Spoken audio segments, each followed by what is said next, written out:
co-host Flawless and Jesserican, and maybe Big Tim might come pass by. We got our 5 co-hosts, so you know what I mean. Boxingeye, you have anything you want to share with the fans tonight?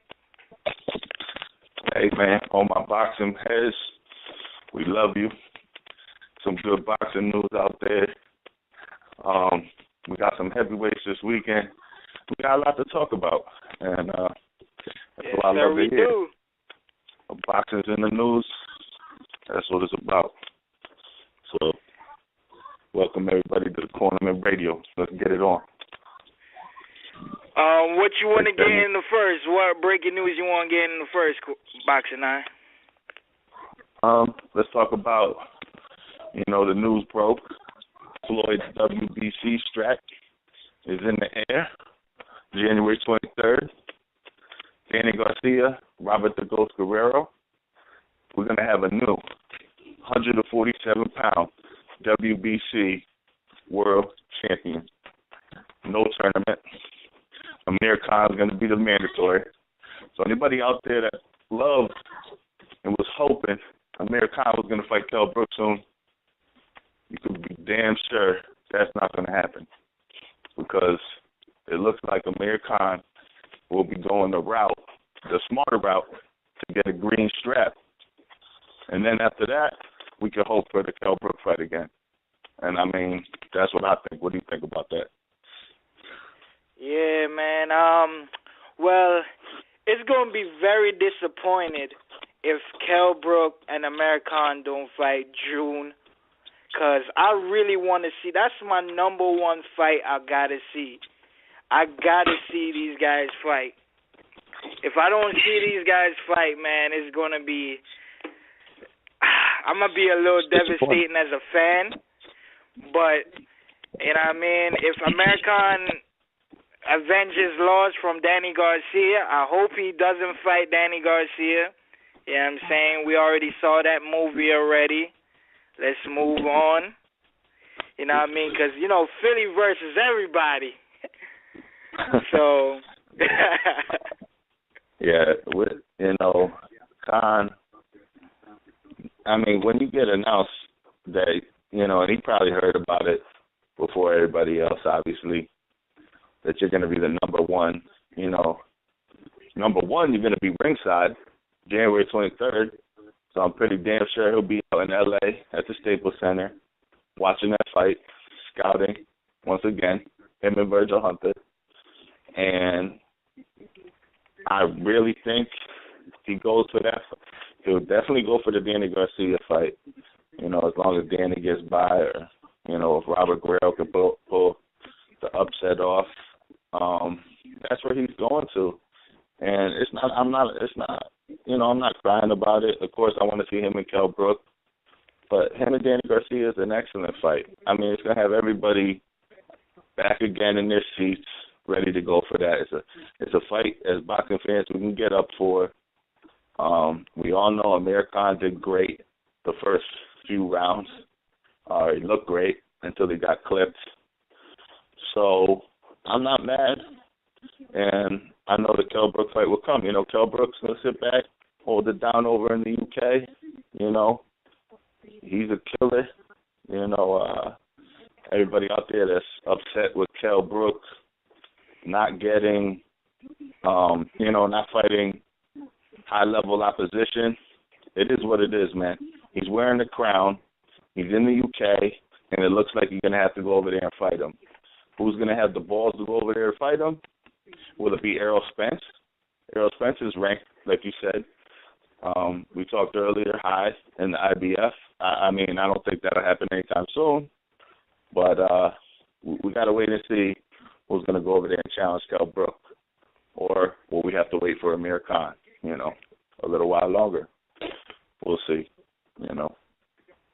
We will see. Definitely. Well, I really, I'm thinking if Amir Khan does fight Danny Garcia this year, and I'm hearing he's supposedly fighting at the Barclays Center in March against Lamont Peterson.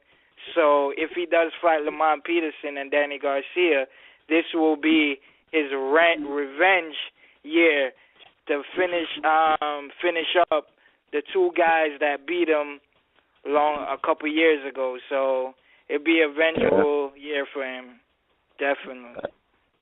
Absolutely. I mean, that'd be big for it, man. That would be wow. That'll put him back to where he was a few years back. Imagine if he pulls both of them wins off. Like, I mean, I think that'd be excellent. I hope he goes and fights. I hope that fight he does fight Lamont before, doesn't sit back and wait. He needs to get in the ring and fight a fight before he does face the winner of Danny and Robert the Ghost Guerrero. But yeah, so we're looking forward to that. This weekend coming up. Did you let the fans know who we got on coming on today? Yeah, we got a great guy from Camden, New Jersey, Jason Sosa, who got a draw with Nicholas Walters. We'll talk to him, see how he's doing, see how he's making out since that that fight that put him in, a good light. And also got prospect Andy Vences, hot prospect out there. So we'll talk to both of them, see how they're doing, what their plans are. But also a man comes out of, he was playing the cut for a while, sitting back like a G. A lot of people asking, where's this dude? Is he hiding? Blah, blah, blah, blah. Keith Thurman makes an appearance, a little interview, It's on Fight Hub. What do you think of that, bro? He's out. He's ready. He seems like he's ready to go. He had some smiles on his face. Huh? Well, I was kind of happy that he finally said something because he's been keeping his mouth trapped for a while now. He haven't said a word. Sean Porter been talking real, not heavy, but very anxious to fight Keith Thurman. You got Kenny Porter, his father, throwing some shade at Keith Thurman's way, telling him that we will down there little purses instead of getting all the money that we would get. Just to fight you, they would make that ultimate sacrifice. So they seem very ready. They're very excited. They really want this fight. I really was sad that they couldn't make it happen December 12th. They were supposed to fight. Then they were supposed to fight January 23rd. Then we was hearing about February. Now we're hearing March 5th or March 12th. So hopefully we can get some good news soon with the Keith Thurman and Sean Porter fight. I'm very looking forward to that. I think that's the best fight. You heard it's going to be on CBS, right? I'm not sure yet. Okay. They haven't made it official yet because they've been speculating NBC, CBS, Fox. There's a bunch of channels they trying to get that fight on. Hopefully they can get this fight out because we need to see who's the next man who's going to take over the division. Pacquiao needs to retire. I really respect what he done for the whole boxing career. Floyd retires. So we need to see who's going to be the number one man at the welterweight division right now because I'm looking for who's going to be the new guy. Absolutely. It's exciting. But, Keith Thurman is using powers that he has. He's the champion. Like you said in the interview, he's waiting. Is there a reason why he's waiting? Is there a blueprint out on how to beat Sean Porter? There is. Is there a blueprint out on how to beat Keith Thurman? There isn't. Does Keith Thurman maybe need to get a little stronger in the legs, like we were talking about? Because you got to stand on that front foot, and you kind of got to fight Sean Porter like Hellbrook. You got to, Sean Porter's will is amazing. You can't let him push you back. You can't let him drive that momentum. He's a little linebacker in there. You got to have him run into a brick wall. You got to clinch smartly, not over clinch. We don't like over clinching. We ain't a fan of that. But if you go in there with some 2 to 3 good clinches around at the right time to fuck up his momentum and have him walking in the 1-2s all day, that's how Kell Brook got him. Sean Porter doesn't adjust. He fights his fight. You know, you watch all his fights. He's coming at you. He's trying to rip your heart at. And, you know, maybe Keith Thurman, he's a solid 147-pounder. He ain't as big as Kell Brook, but maybe he has a little more filling out to do. So he pushed the fight back a few more months. He wants to get a little more brolic in his legs at 147. So, you know, who knows what he's doing. But as long as that fight gets made, I think it's going to be on CBS. I mean, goddamn, that's an excellent fight. So, you know, maybe we can get one of them fighters on the show for everybody, see what's good. But right now, we'll talk about Saturday at the Barclays Center, Showtime. We got 2 heavyweight belts on the line. We got Artur Szpilka trying to spoil big money when he goes up against Deontay Wilder in the main event. That Artur Szpilka can do to you know, to Deontay Wilder. Yeah. I think he's too he might just give him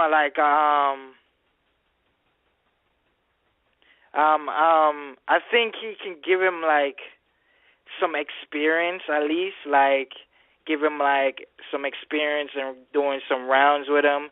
But I don't think Arthur is gonna give him any kind of challenge at all. Like Wilder is gonna go through him, and Wilder looks really ready. Like he really wants to show the world how great he is. So, you know what I mean? I'm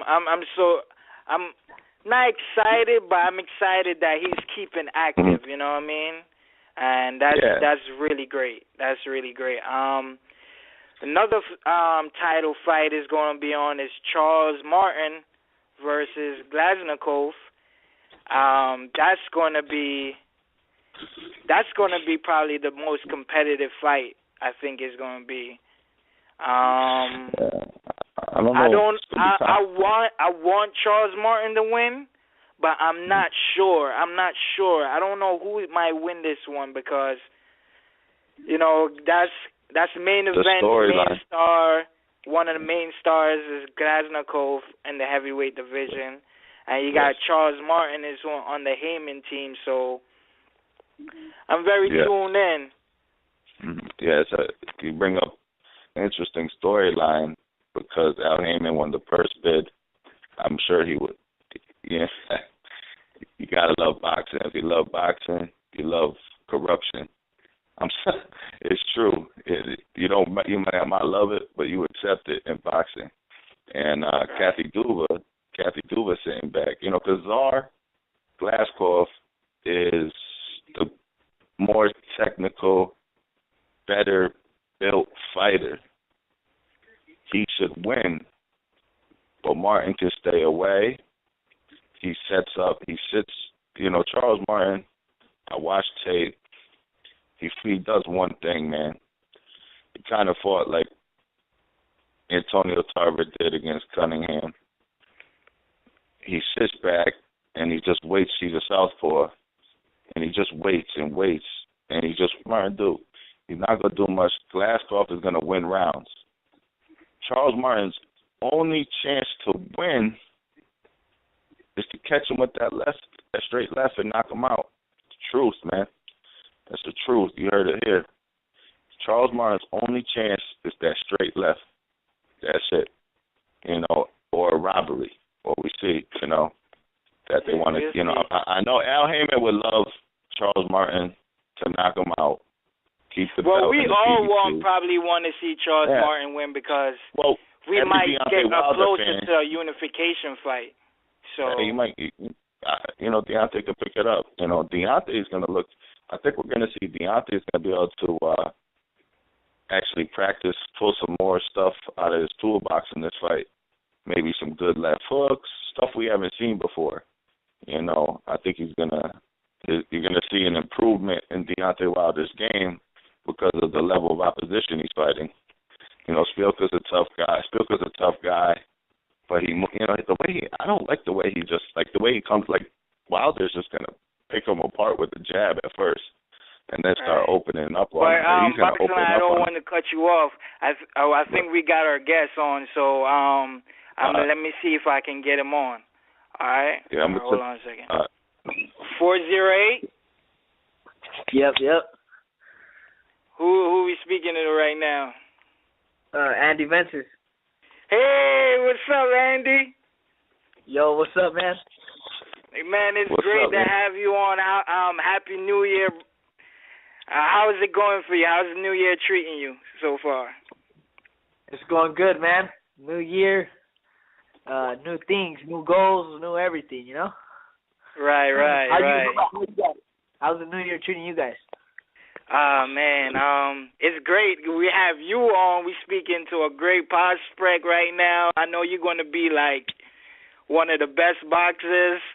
I see a lot of great things coming your way, man. So it's really great to have you on today. So thanks, man. Appreciate those words. Definitely, bro. Definitely. Hey, Andy, man. How you doing, bro? Good. I'm doing good, man. Yeah, that's what's up, man. So let's get into it, bro. For sure. Are you fighting February 13th? Yes, I am. All right. Down in L.A. In L.A., all right. Whereabouts? They haven't decided on the exact venue or location yet, but I think within a week we'll know. But I'm fighting for sure February 13th on the undercard of Sacero versus Booth. This year, Now, did you chill out during the holidays with the food, or you just stay in shape? I was staying in shape and eating, you know, doing a little bit of both, but just trying to stay active, stay in the gym, you know. Yep, that's what's up, man. Let's just admit, you had a hell of a 2015. What was it? 1, 2, 3, 4, 5-0, 5 knockouts in 2015. Yeah, so right back at it, 2006. So 2016, do you want to fight? You know, what's the target number? Like 4 times, 5 times? I'm sure you're going to step up the competition. The target's 5 times still. Okay. Excellent. Wow. I wanted to ask you, how do you stay focused and stay humble? Because, Flawless was telling me, and I see in the interviews, like, you always seem humble and always focused, fighting 5 times a year. Like, yeah, I'm doing something I love to do, you know what I mean? So it's like I don't even really got to focus. But at the same time, I mean, I'll take the time and talk on any podcast, any interview, because it's just something I love talking about. If I'm not talking to you guys, I'm talking to my coach about boxing. I'm talking to my dad about boxing. It's like this is the topic of my everyday, bro. Like just every day, you know. I'm not talking about my girl. Fuck, what do you want to eat? I'm talking. Well, got to be healthy, you know. Right.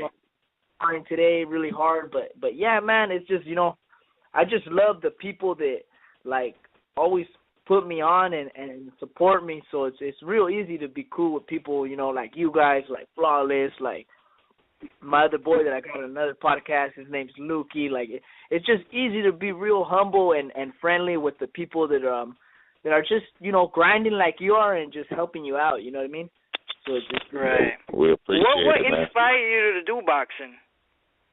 What was that? What inspired you to do boxing? He's a warrior. You know what? I just love fighting, bro. It's just like there's no other feeling than getting down, bro. I was always getting down in school and in boxing, and it's, you know, that feeling of proving yourself in the ring. It's just there's no other feeling, bro. You know what I mean? Right. Did you have any influence while you was growing up? Back in the day, it was De La Hoya. Okay. And I know he fell off since then, but back then it was Oscar. Oscar De La Hoya. So who's your favorite now? Since De La Hoya is, not really a favorite anymore. Right now, I would have to say my favorites are Terrence Crawford and Julian Williams. Oh, okay. That's two of my favorites. J-Rock, huh? We're having a good debate about J-Rock or Jamal. And Jamal what? Jamal Harry? Jamal Charlo. Oh, Charlo. Yeah, me and Box and I was betting. We trying to bet some money. I'm betting on J-Rock, and he's betting on Jamal. I personally like to. Hey, you already won your money if you bet it on J-Rock, bro. Yeah, I mean that's what I'm telling him, man. Because Hush. I really love J-Rock, man. I think he's one of my. He is my favorite 154 super welterweight. Man, he's just great, man. I've never seen somebody fight like him. Andy, I'll tell you, man. I love them both, but Jamal, every time I see him in the ring, there's no smile on his face. He's super competitive. He got that killer in him, like Kobe. You know what I'm saying? When you go watch Kobe, he hates to lose, and I love to see that in a fighter. I like fighters. They got a pretty smile sometimes, but there's something about them fighters that are straight killers in there. Jamal, he's all business. I get you, but what J-Rock has is he's every inch, centimeter, step that he makes is for a purpose, and a lot of people aren't able to do it. But whatever he's doing in the ring is for a purpose. You might look at his record and go, "Oh, well, he doesn't knock out all his opponents," but he beats their ass, bro. From round one to the last round, he beats them psychologically, physically, everything. Hey, dude, you know what? I saw him spar out here in the Bay Area. He came down here for a training camp, and he was sparring some dude I know. He was walking around like 160. He was pretty big. He demolished him, bro, and sparring just with his movements, his accuracy. It's just unbelievable, bro. And to be honest, if they ever get in the ring together, and there's money up, then I'm able to place a bet. I'm definitely betting on J-Rock, bro. It's just see, I don't know, see, me and Andy think alike. I'm huge on him. After huge, so many that's what I'm telling him. You know what I mean? Well, telling Box and I he better be worried because he's J-Rock is coming. I'm hearing he's fighting for the title eliminator for Jamal's belt IBF. So I'm looking forward to that. Yeah, man. Yeah. I mean, the 154-pound division for the young guys is cooking right now. You got both the Charlos, J-Rock. You get throw Andrade in that mix. You could throw a gutty veteran like Laura. I mean, they got to start mixing and matching them soon. So we're gonna get a lot of answers and have a lot of fun watching those fights. I mean, you guys got to look into more of their coaches. Look into more of their coaches too, bro, and you'll be able to tell who's really knowing their stuff and who's not too. Like J-Rock, got a good coach, good ass coach behind him that knows exactly what they're doing. You know what I mean? Yeah. I mean, Andy, you're gonna continue campaigning at 130, right? Yeah, for sure. Okay. Oh yeah. Who? I wanted to ask you, who you think is besides yourself, who you think is the best at 130 right now in that division? At 130. Yeah.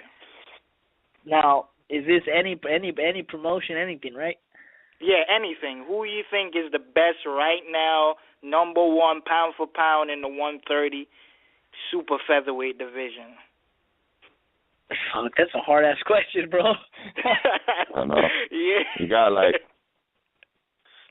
You got Joel. Would you like me to tell you the top 10 in the pound for pound, or to see maybe give you some ideas? Just do Americans. Go ahead, bro. Yeah, list them. Let's see if I have them down too. Okay. We got Yu Shumina. He's ranked number one. He's been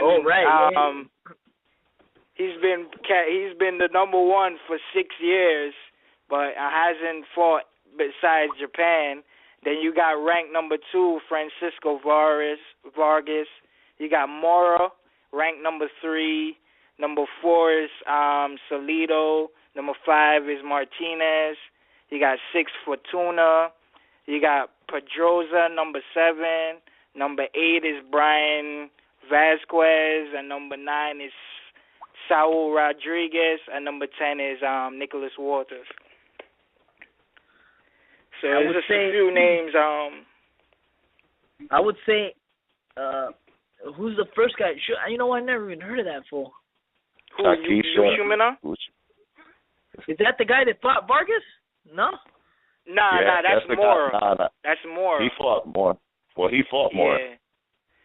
Yeah. Yushimina beat Mora a couple years ago. Let's talk about, them dudes that fight in Japan, you know, they're starting to, I mean, them dudes, I don't know what they're doing over there, but they're coming over here on some battling shit. We got to give them props. Who did El Bandido Vargas fight? Remember that guy? That's Mora. He fought Mora. Yeah. Oh, that's Mora. Yeah, you know what? Their fight impressed me, bro. That showed me I got a ways to go. I gotta get more like veteranized to that level. But that showed me what's to come eventually. Like that was a great fight, dude. It was a badass. Yeah, man. That's it was. I think that's where it comes down to how bad you want it. Right. Yeah. That was. I wanted to ask you, what's your feelings towards what you think about these 3 fighters? I'm gonna say a few names, and what you think, and would you ever fight them now or in the future? All right. Go ahead. What you think about Edner Cherry, Brian Vasquez, and Saul Rodriguez, and Jason Sosa? To be honest, bro, I've only heard of Saul Rodriguez and Jason Sosa. The other 2 guys, I have never even seen them fight. Oh, you never saw Edna Cherry, who fought on the undercard of Adrian Broner when he fought for the WBO? He fought Pedroza for the IBF strap. Nah, I didn't see that one. Oh, okay. Nah, I've never seen them. Those 2 guys, I've never seen them. Oh, okay. But I have seen Saul, and I have seen Jason Sosa, who's coming on later today. But I can't give my opinions, bro. I can't give my opinions. What I can say is I sparred Saul a while back in Riverside. You guys could ask him how that went, because I just saw it. We can't get the scoop from you. let's just say I did good. I mean, me and my coach, we did really good. I'm just gonna say I did really good. And ever since I haven't sparred him, knowing that might be a future fight, so I'm gonna save it for later. But I already gave him the first look of what's to come. This is what I bring to the table is a different look, different everything. So when we sparred, he saw that this is different. You know, it's not it's not just fighting now. You know, inches, defense, countering, changes. Yeah, but yeah, man. But for like the prospects, you got Gervonta Davis, you got you know Andy Vences, yourself, Omar Douglas, and did you see Miguel Flores last night? No, I didn't. I missed it. Yeah, you got a little shine on BBC. Gervonta Davis, he's looking good too. He's looking good, and he has a good team behind him.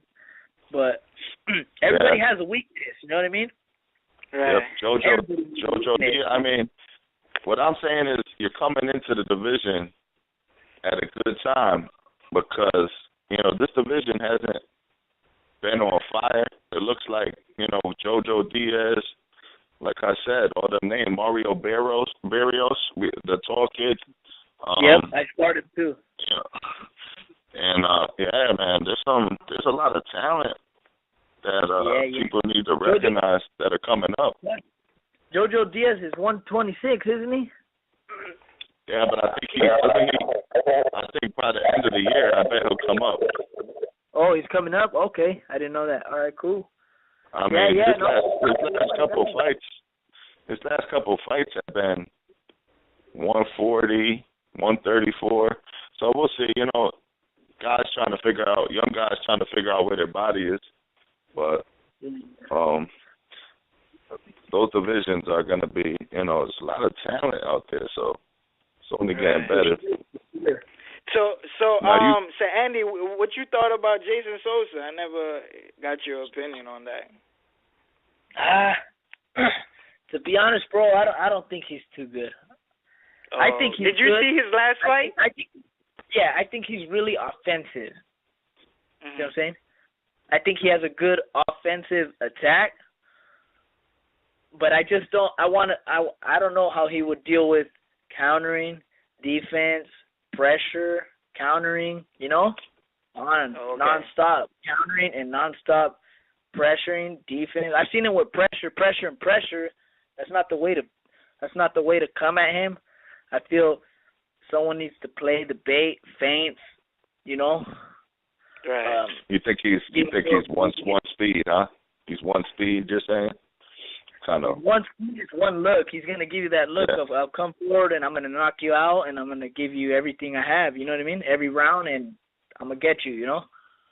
But I don't think he didn't have too much of a amateur pedigree. I don't think, right, Sosa?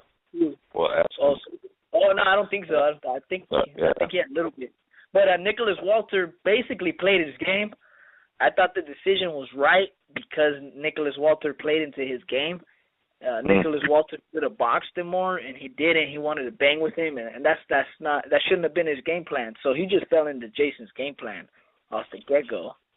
So you did thought it was a draw?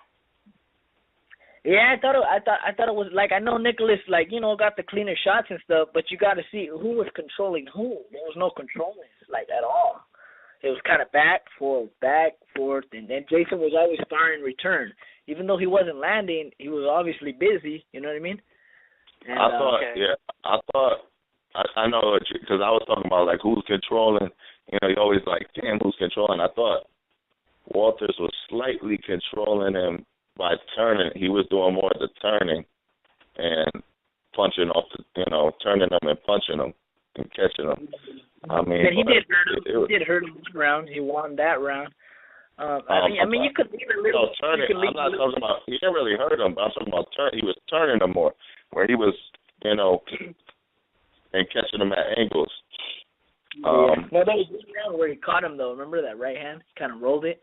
Yeah, but it was a good fight. It was close, man. That was a good fight. Yeah, you know what? That's good. They made it a draw because at the same time, I would like to see that fight. You know what I mean? Later down the line when they get, Would you fight him? Later on down the line, if that's what Top Rank decides to do, I would definitely jump on it. I would jump on it without thinking about it. I think my whole team would probably jump on a fight like that. Once I get some more rounds. I really, like, when I knew the both of y'all was coming on today, I was like, man, I had to ask Andy what he think about Sosa because, like, I think the both of y'all would be a great fight. You know what I'm saying? Yeah. I really think it would be a great fight. I think later down the line, it had me a little bit really excited. It put a little jewels in my mouth that I really wanted to see. I think later down the line they probably will. The thing they're honestly trying to get me now though is I never been past 5 rounds, so they're trying to get some rounds in me before they throw me in with better competition. They want me to get more rounds in because that's the only thing I need. Is I never been past 5 rounds in my career, so it's kind of like I'm fighting 8 rounds, but I never even been 8 rounds. So it's kind of like they just want to get some rounds in me before throwing me in, a little bigger. Right. Yo, you got a beautiful jab, man. Like, your jab is very beautiful. The way you throw it and how you dominate your opponents with your jab is unbelievable. You got a great jab. Ooh. Thanks, man. Definitely, man. just enjoying watching your fights, man, and watching them on replay. You know what I'm saying? I wish more of your fights, they showed more of your fights on YouTube so we can more see it again. Yeah. Solo Boxeo, they didn't upload them on YouTube. I seen that. So I got it recorded on the DVR though. But okay. Yeah, the jab is like, you know, the jab. There's different kinds of jab. There's a strong jab, pawing jab, slap jab, up and down jab, double jab. It's endless. You know what I mean? So you just got to play with that hand and do everything off that hand, and then they don't know what's coming, you know? Right. Yeah. So I think that's one of my signature punches is the jab. A lot of people say it's the hook. Some people say it's the right hand, but I really think my jab is what gets everything going for me. I know it's your jab. I know it's your jab, yo. Can't time it. They can't see it, and they don't know what's coming. They're just so shit. They don't even know how to come across it. Right. So it's pretty much what I work on a lot. You like to switch too. Yeah. You notice. Yeah. Yeah. I started doing that recently just because my first amateur fight, the first amateur fight I had, I actually switched and I won the fight like that. But my first coach said it was wrong to switch, that you got to stay one way. But throughout my amateur career, it's always been a natural that I've always liked switching. But my coaches never influenced me to switch because they said it's not a good idea, that you're going to get caught.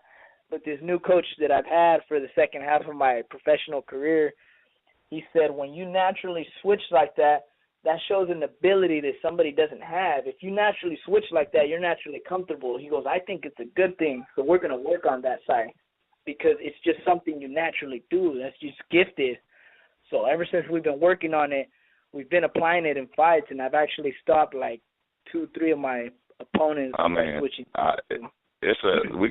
We could say it's a great thing because look how Terrence Crawford. I mean, you're right, very skilled. You have an amateur pedigree. Terrence Crawford used it against Derry Jean beautifully. Yeah.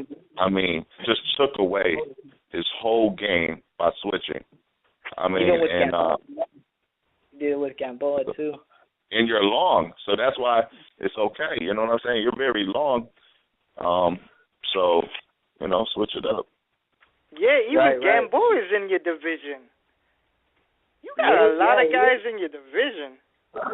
Yeah, there's a lot in the future, bro. I mean, I can't wait. It's 2016. Yeah, man. W's and getting ready for the big league. Yeah, man. You know, I hope Bob put you in with Sosa, man, this year. Just one of out of your 5 fights this year. I hope you and Bob can make it happen on Sosa. That would be great, man. That would be definitely great. I'm pretty sure they decided something like that later down the line. I'm pretty sure they would do something like that. I respect Sosa. He's a good guy. He works his ass off. Everything. Yeah. You know, I seen you signed with Top Rank this year, right? Or this past year?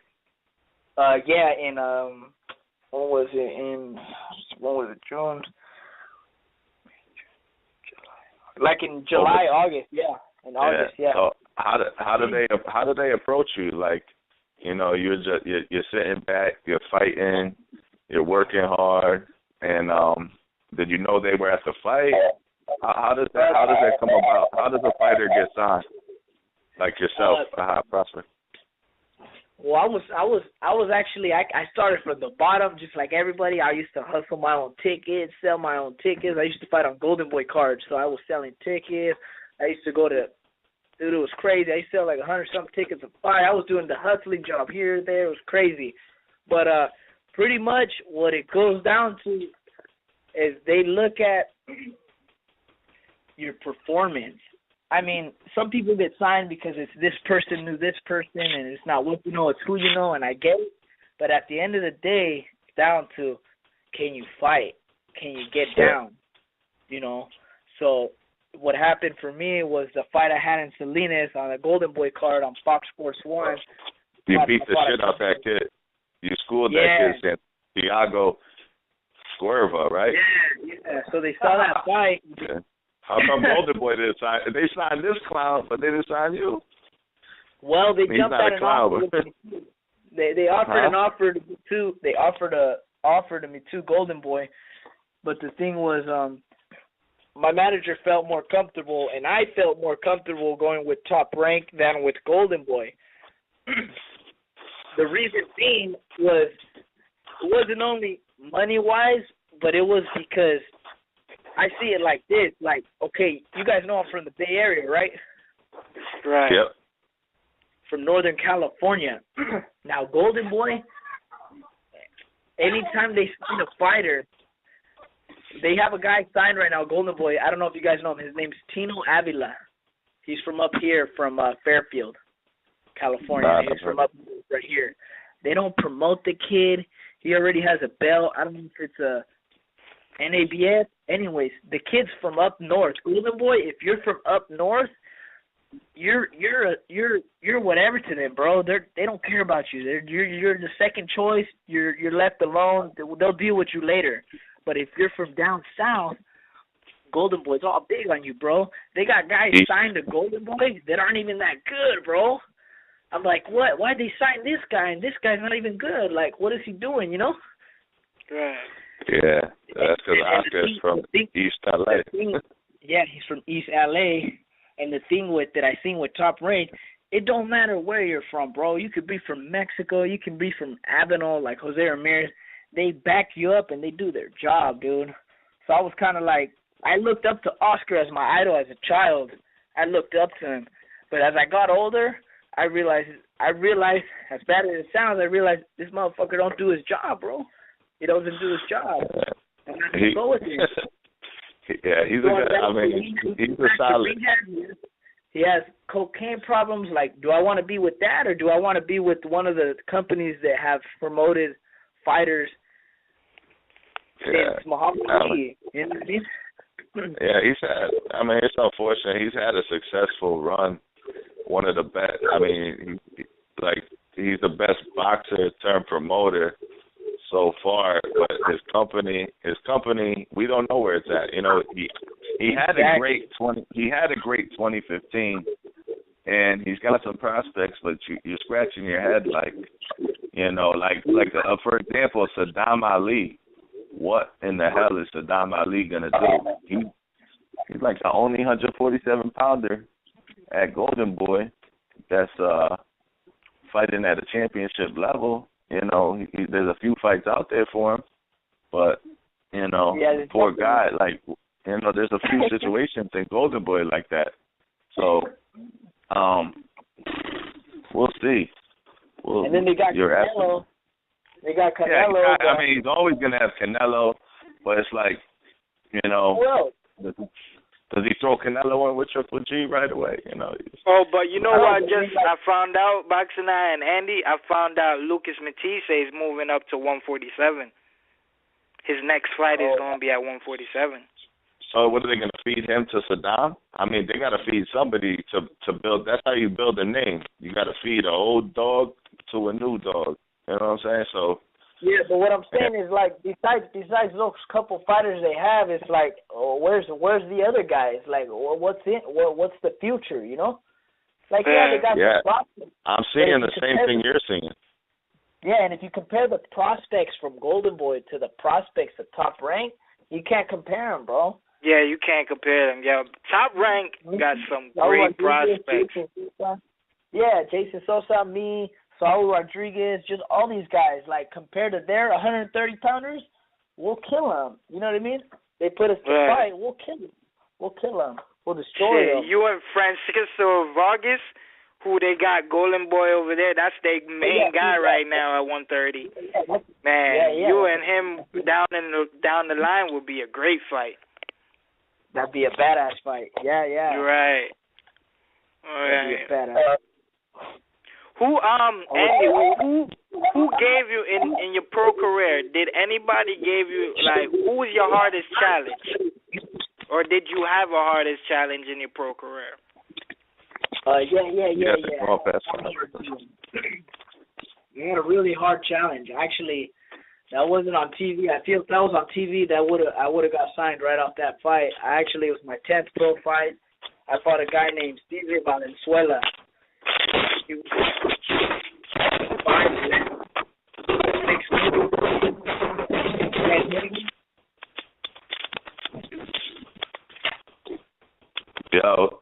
Yo, what's that sound? I don't know. Huh? Oh. What's that sound? But go ahead, Andy. Oh, yeah, I fought a guy in my 10th pro fight. His name was, I don't know if you guys are familiar with him. His name is Cesar Valenzuela. Nah, I haven't heard of him. Hey, he gave Saul Rodriguez a hard fight when he was coming up, a really hard fight. Saul ended up knocking him out. But that guy's the one who took me to 5 rounds. He actually ended up rocking me in the 4th round.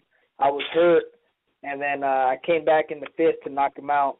But that was the toughest fight of my life, of my career, right there. What was your biggest mistake that you made in boxing, or did you have a biggest mistake, or anything? Or if you had the time to change, would you change it or anything?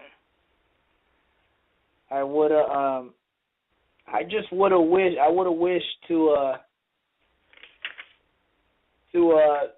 just compete more as an amateur. As far as like, I always wanted to compete internationally as an amateur and grab that international experience.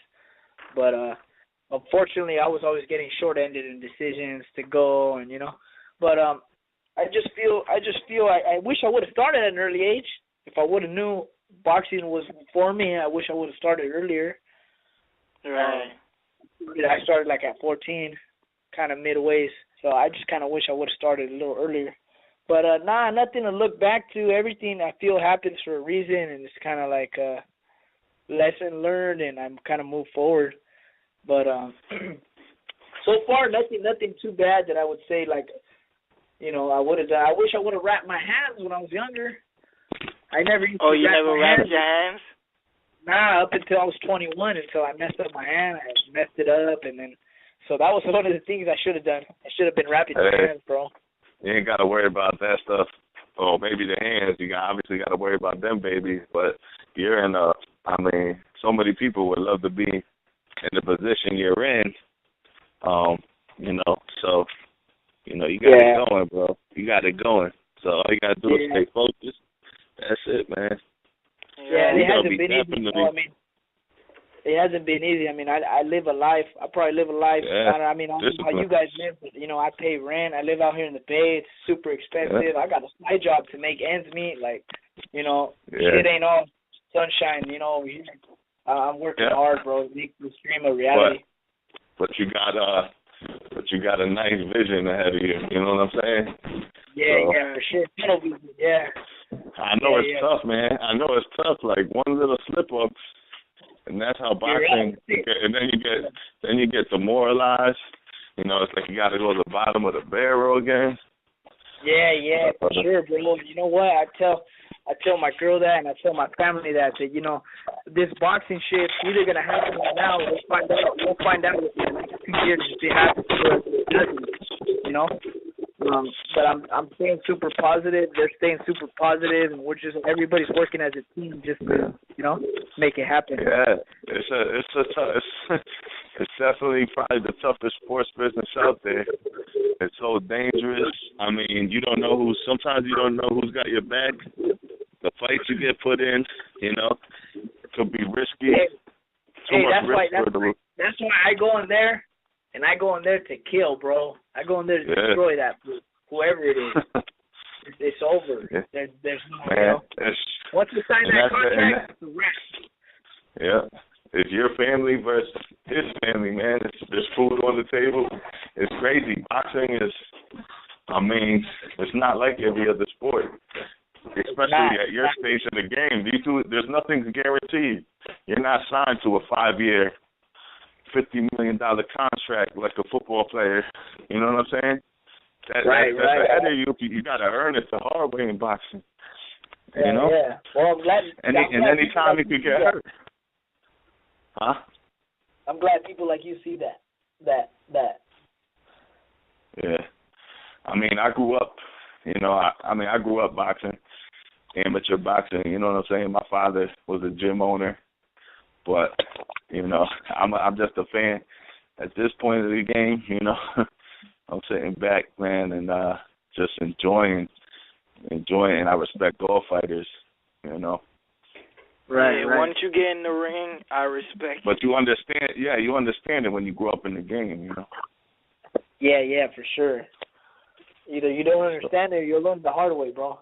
Yeah, man. Well, Andy, don't let nobody push you or make you do anything you don't want to do, man, because I see a lot of people get forced and rushed.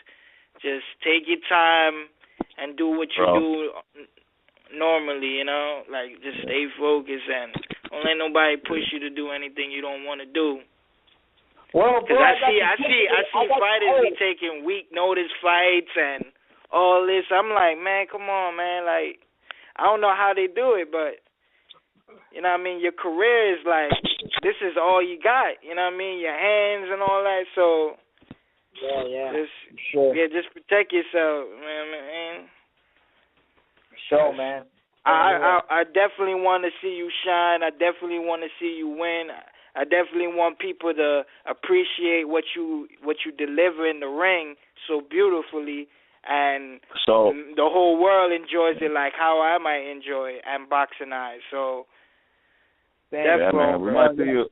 I think we're gonna see you. You probably gonna be on a True TV card this year, huh? One of them top ranked True TV joints. Yeah. They want to do that for me later, so I'll probably be on one of those cards for sure this year. Yeah. I think.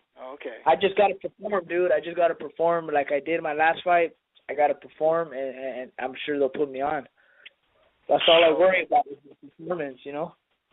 Right. Yeah, man. It's going to be the talking to them. Hell yeah, man. Man, we appreciate Andy, you coming on. Do you have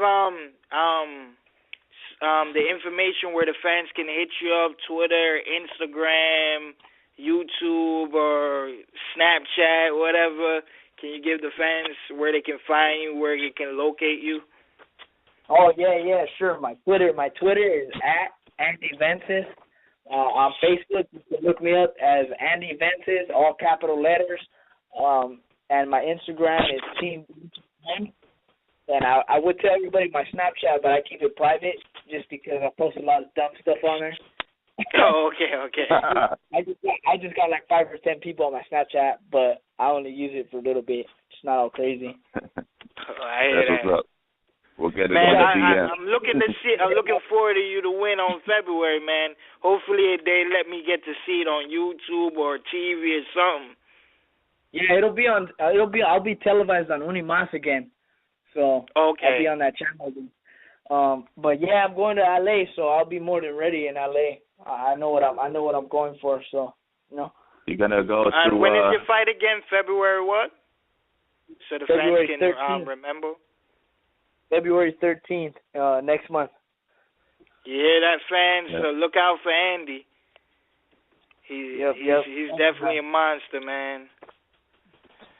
All right, Andy. I appreciate you coming on and talking to us, talking boxing, and we love to have you on again, man. We definitely would love to have you on again. Like I told Flawless, dude, any time I'll be on the show. I appreciate everything you guys do for me, and shout out to the Cornermen, and shout out to you guys for taking the time to talk to us boxers and just give some insight to the fans about us. Really appreciate it. Oh, thank you, man. We appreciate you, brother. Much respect. We appreciate you, too. All right, you have a blessed night, man. You too, man. God bless you guys, too, man. Take it easy. God bless you, too, man. Jesus for life. Hell yeah. Later, brother. All right, man. Bye. Oh, man, that was a great interview, man. Yeah, man. Definitely was a great interview. Man, he's really... Top Rank's got a great person. He's a great fighter, great person. Top Rank gonna be, I think this year he just stays, he's a humble kid, man. Focus, keep up the knockout shit. He gonna get that. He gonna get the opportunities down the line. Word. Tough game. But it would be great to see him and Sosa at it. him and Saul Rodriguez, because he was about to tell. It sounds very intriguing about when they sparred, so I really want to look forward to that, because Saul Rodriguez is a prospect coming up. He's ranked number 9 right now, so I would love to see him and Andy get at it, and I would love to see him and Francisco Vargas down the line in the future. So, yeah. But you want to get Jason Sosa on, man? Yep. Hold on, we'll try right now. Hold on. Let's see.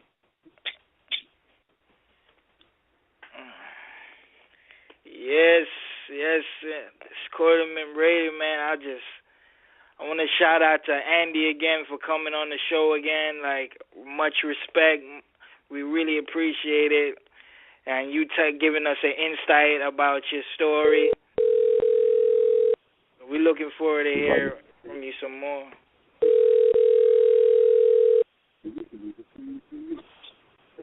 We just got a tweet from my boy Ralphie. Yeah, I seen that. Respect to Ralphie. Hashtag where's Flawless? Jesse took the night off. Please leave your message for 8563169. Yeah, man. I can't wait to see. But I'm so disappointed that the 154 division is not having the tournaments anymore. Like, now you're gonna see Jamel Charlo fight John Jackson for the WBC.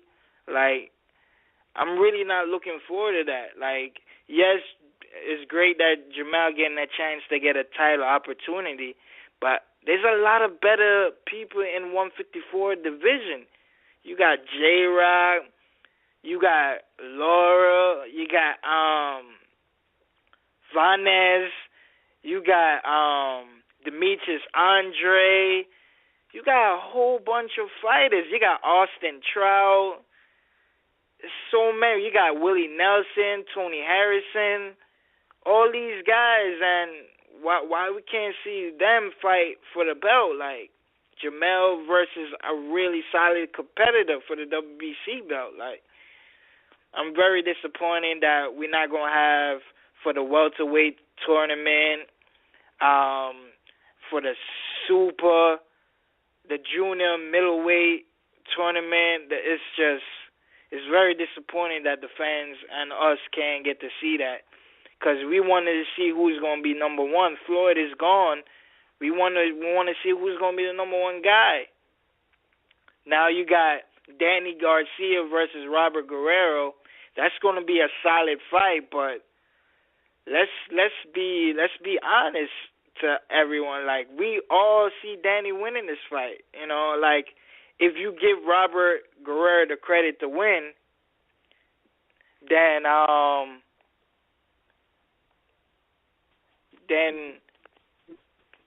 yeah. So I don't see Robert Guerrero beating him. I don't see, man. Like, Guerrero, what is Guerrero?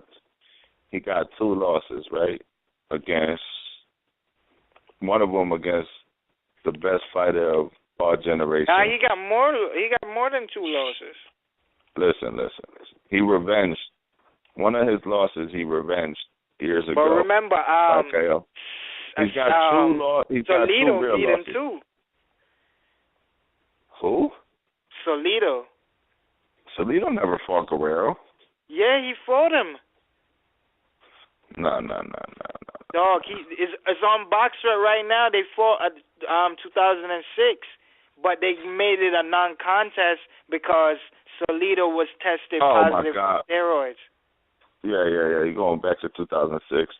Salido rough and tough.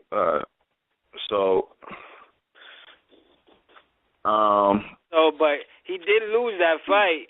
Even if he was dirty or not, he still lost it. You know what I mean? No matter what. Yeah. You know what I mean? Yeah, I forgot about that.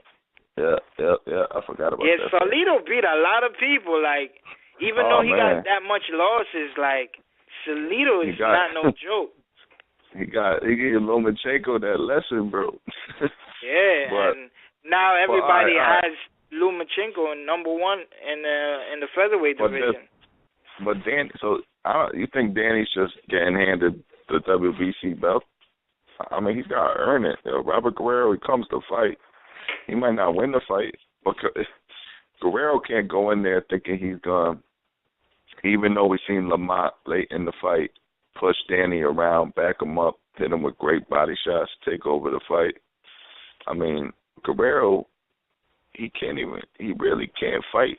His game plan against Danny will take too much punishment. Guerrero's got to, he's got to be in and out. He's got to fight a different type of Guerrero fight. So we'll see what he can bring to the table, you know. He's 2-2. His last 4 fights, he had that long layoff after he got, you know, you going to try and get Sosa again, man? Because I know the fans really want to hear from Sosa. Yeah, I just texted him, so let's see if he hits me back. You heard me call him, right? Yeah, try him again. Try him again. All right. Try one more We got to definitely get Sosa on. I really want to hear his story and journey. And Sosa was doing really good. He had a 13 KO streak until he fought Nicholas Waters and had a great competitive fight, draw.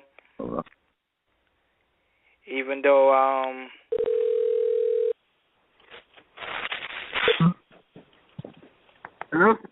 Hello, is this Jason Sosa? Yeah, this him. Hey, what's good, Hey, what's brother? up, Jason Sosa? What's going on, man? It's young Barzini. Hey, you're live on the Cornermen radio. We appreciate it, man. It's the man, Jason Sosa from Camden, New Jersey. Welcome, brother. How's your New Year treating you, Sosa? Good so far, man. Good. How about y'all? Man, good, man. I'm just glad that we made it another year, man. God is good. Man, that's right. Amen. Yeah. Jesus for life. So, man, let's talk, man. Are you the first, like, Camden, I can't remember any fighters from Camden, New Jersey, bro. Is there any, like, Hall of Famers from Camden? Well, there was one, Walcott. I don't know if you remember. Oh, Jersey, yeah, man. Jersey Joe Walcott. Woo. Yeah, heavyweight. Yeah. Then you got your local friends, Miguel Figueroa. You know who Miguel Figueroa is? Yep. Yeah. We see. He was on ESPN, right? 3 years back, I think. Andre Berto. Yeah. So you're getting a lot of love in Camden right now. Oh, yeah. A lot of love. That's what's up, man. Camden, that's big time right there. So how you feeling, man? How's you're done with the new year? You back in the gym? You back on the grind or what? Actually, it's the longest little layoff I had. You do good. Yeah. So, I'm in and out the gym. You know, I go one day I miss, one day I go just to stay sharp. You know, my conditioning that I had got ready for Nicholas Walters. I still feel it. You know. Yeah, man. Well, rest is important, especially after going hard like that. Regrouping. Probably looking back on the fight, looking back on the training camp, soaking everything in. You know what I'm saying? That's just as important. Sometimes you got to look back and study yourself, everything. So that's what's up. Yeah, you had a great 2015 though. You had 6 fights last year. 6 fights. Yeah. How did you stay motivated and dedicated to fight? Because a lot of fighters need to take a page in your book because we don't see that too often. Fighters fight that much in 1 year. Yeah, that's heavy work. Yeah, that's hard work, man. But my focus and my dedication for it is to, I want to become a world champion. So, you gotta work hard for it. You gotta work hard to become a world champion. So, that's how I've been, man. Just focusing and I want the opportunity to come. Now, how much? I mean, you had a lot of, obviously, man. To get where you're at, you had a lot of self-belief. A lot of confidence. But how do you feel after going, in a great fight with Nicholas Walters, who's on that world level, and that was your first time stepping up?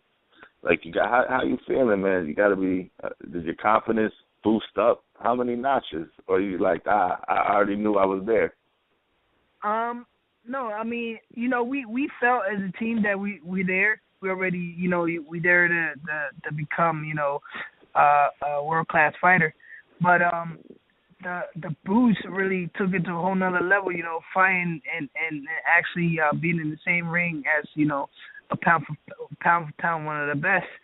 And, I have gotten the opportunity to kind of showcase my skills, on HBO, and that increased they increased it a whole lot, man. I'm really excited for the next, I'm very, very excited for 2016. And I really want to take that opportunity, and seek the moment.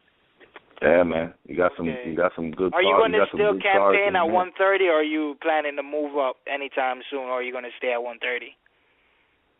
Well, the plan is to become champion 130 first, and then start moving up after we become champion. Just take over 130, 135, 140, and who knows, 147. Oh, okay. So if you had anybody, if you could choose to fight anybody right now at 130, who you wanted it to be? The best, man. I would love to fight whoever got the belt, man. No names. I really don't throw out no names. Whoever got the belt, whoever say they the best. I want to fight the best, man. I want to showcase my skills and have the opportunity to fight with the best.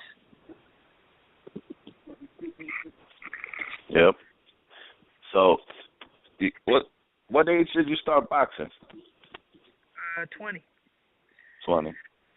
And did you have what type of athletic experience did you have growing up? Were you play any sports?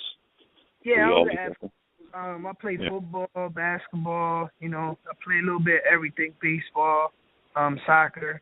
I just never did boxing until I turned 20. Stuff like that, but I was already an athlete, so it kind of, I had to start from the bottom, I had to start from the bottom because I had to switch the right ways, how to, throw a right punch the right way. So it's like I started all over, like a baby. Is there a lot of gyms in Camden? Nah, not really. I think it's like 2. So you got to get that Jason Sosa gym, man. As soon as you get that world championship. Yeah, of course. Yeah, we could see. We'll see that happening. That's what's up, man. Hey, good stuff, brother. I know Barzini. He got a few questions for you. Yo, Bars. Hello? Jason, you still there? Yeah, I'm still here. Yeah, man. So, now you a big fan of boxing? Like, you watch it? You stuck on? Yeah. I watch it. I don't really like watching it too much because then you start feeling like, oh man, I want to fight. Like it starts hitting you like, oh man, I want to fight now. So I don't really watch it to watch it like if I'm watching football or anything. I just watch now, it. When you were fighting before the Nicholas Walters fight, though, you did a lot of film study, right? Yeah, we did. This is the first time that we fought a guy that actually had, videos.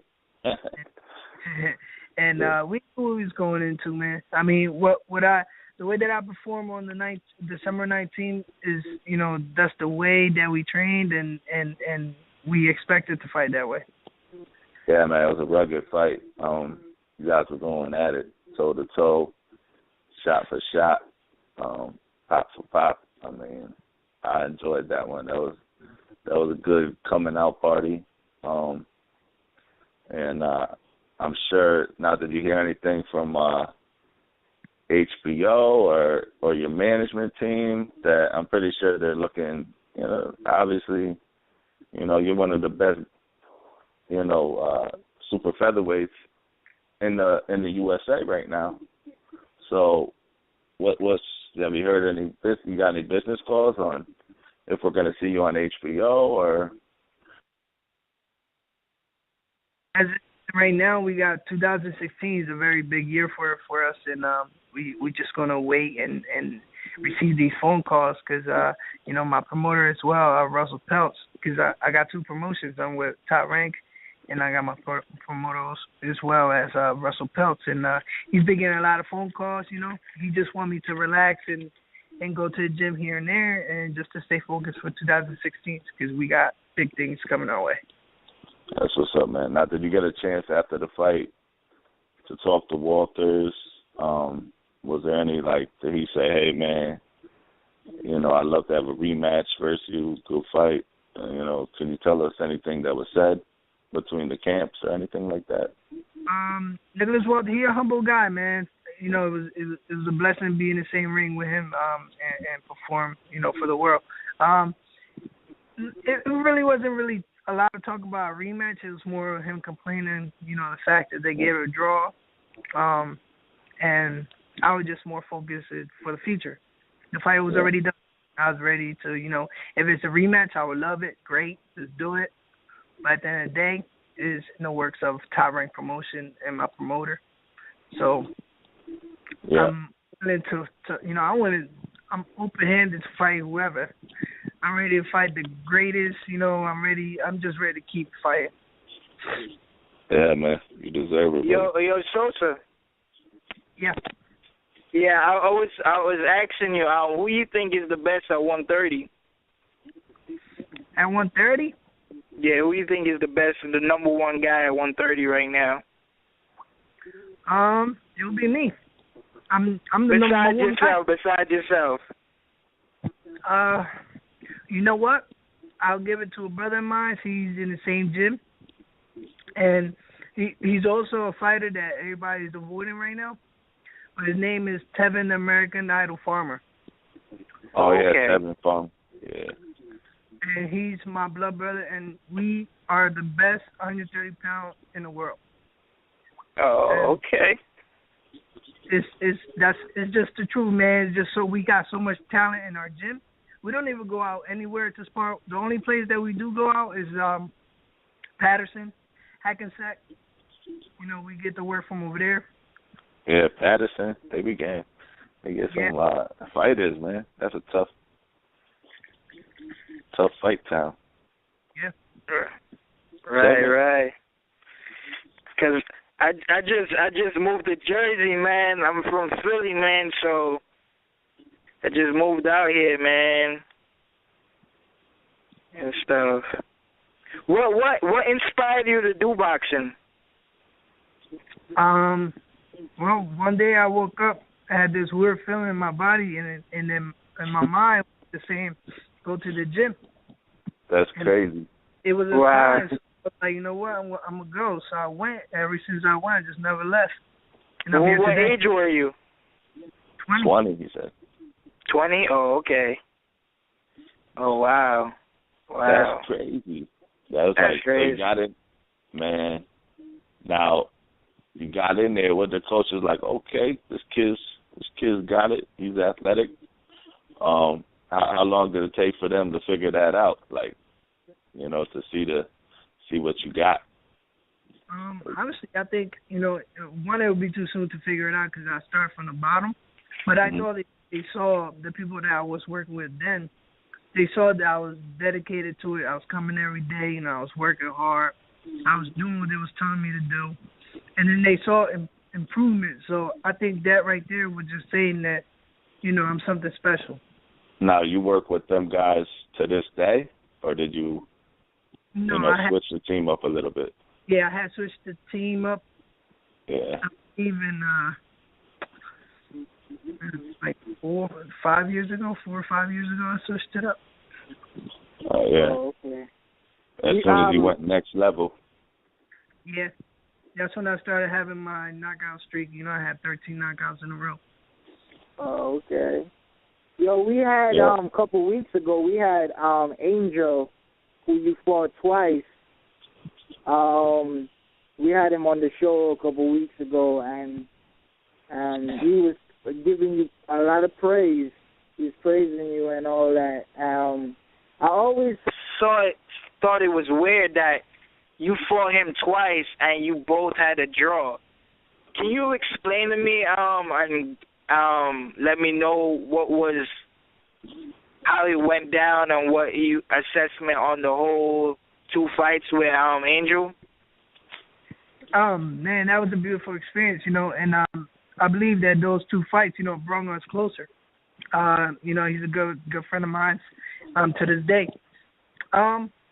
You know, it's the judges. You know, I gave them 2 great fights that they saw it go, you know, the other way, or they really couldn't pick and choose. I'm not here to judge, you know, the own judges, but, you know, they did what they did, and I started knocking people out because I didn't want the judges to take it in their hands and decide, you know, for the fight. So that's why I started knocking people out, and then you saw it December 19 as well, and you know, it's a scary thing, man, letting the fights on the judges' hands nowadays. Did you think out of all your four draws in your pro career, did you think you won all of them? Oh yeah. Okay. I know I won all of them. You know, but that's how you can't let it in the judges' hands, man. You can't. Angel kind of said the same thing. He thought he won out of the draws too, out of the 2 fights. Yeah. It's competitive nature. Yeah, that's what it is. He's gonna say he won, and I'm not gonna say I lost. Yeah. Right. Well, y'all both didn't lose. Y'all both had a tie, so ain't nobody. But what was who gave you the hardest challenge in your pro career? The hardest challenge. You know, it's funny because I believe the hardest challenge would have to be Angel Ocasio. Oh, Angel Ocasio? Okay. Yeah. And the only reason I say that is because at the time I wasn't with the guy that I'm with now. And I was still, you know, baby in the boxing game. And, you know, I fought Angel the first time I fought him. He headbutted me for the first time, and I got cut for the first time. So, and it was pretty bad. I got cut in the first round with a headbutt, and it was pretty bad. I mean, when I mean bad, it was open. And I thought they were going to stop the fight, so I had to kind of recover from myself from that moment. I think that was a tough fight then. The second one, I was in the best shape, and you know, I really believe that the second fight, that was a win right there. Oh, okay. Okay. Yeah, I would say Angel. And then I won't say Nicholas Walter because the only thing that had got me was, you know, the fact that I fought in HBO. You know, it's a big deal. A lot of people don't understand. Like, it's not, you know, regular TV. It's not, you know, it's not a little card. This is top notch. This is going with one of the best pound for pound ex-world champion of the world. And I'm just a kid from Camden, New Jersey. I only got 3 amateur fights and been doing what I'm doing because of hard work and dedication. Oh, okay. Yo, what I noticed before you and Nicholas Waters fought, right, going into the fight, like at the press conference and the weigh-in, right, I seen a lot of these boxing writers was giving you a lot of praise. They even predicted that you were going to upset Nicholas Waters. You had like Steve Kim from Boxing Scene saying you was going to upset Waters. You had, I think, Raging Baby had you. She thought you might put up the upset. You had Michael Woods thinking you was gonna put up the upset. Then I seen at the weigh-in people doing in the selection and the comments. A lot of people thought you were gonna upset Nicholas Waters going into the fight. So I noticed all of that. Like, a lot of people was giving you a lot of praise. Yeah, man. That was a great feeling, man. You know, it's pretty, you know, good to see these people behind you sometimes, you know. Cause yeah, boxing isn't easy, man. Right. Definitely. But you really impressed me with your last fight.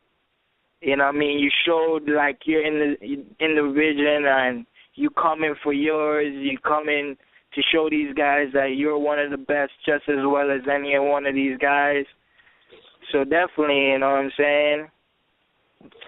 And I respect what you do. Definitely. Thank you, man. Appreciate that. Yeah, Jay, man. Thanks for, we appreciate it. Thanks for taking the time out for us. We can't wait, man. It's just like, you know, your birth onto the scene of boxing and HBO this past year gave us a great fight. The fans are looking to see what you're going to do next, man. It's a great story. Like I said in the beginning, I really couldn't remember. You had to go all the way back to Jersey, Joe Walcott, representing Camden. We appreciate it. God bless you, man. Give out that social media. Yeah, definitely. Oh, Sosa, I wanted to ask you one question before you go. What do you think about Andy Vences? I'm sorry, who's that? He might not know him. Andy Vences. I'm not sure who it is. He's a top-ranked prospect. He's a top-ranked prospect, man. He's we had him on the show earlier. Yeah, we had him on the show earlier, and I was telling him. He said he's going to be targeting you down the line, so you might hear about him. You should. Whenever you get the time out, you should watch him. You know what I mean? He's definitely somebody to be reckoned with. You know. So yeah, definitely. He knows who you are, man, and he's a good kid. But yeah, man, we appreciate it, brother. Thanks for coming on. Oh yeah, give us your social media so the fans can follow you and everything. I got my Twitter account. You can follow me at Jason Sosa 4. Again, that's Jason Sosa 4 Twitter. My Instagram, you can follow me in Canito310. Again, that's Canito310. And Facebook, you can look me up by my name, Jason Sosa. And give us one more. When do you think you'll come back? Just give us a little window. Little window, little sneak peek before everybody. They're working as right now for March. March, excellent, man, excellent. All right, man, stay warm in Jersey. Thank you, man. God bless. Yeah, later, sir. Yeah, man. So. Great interview, man. We had Andy on, we had Sosa on, man.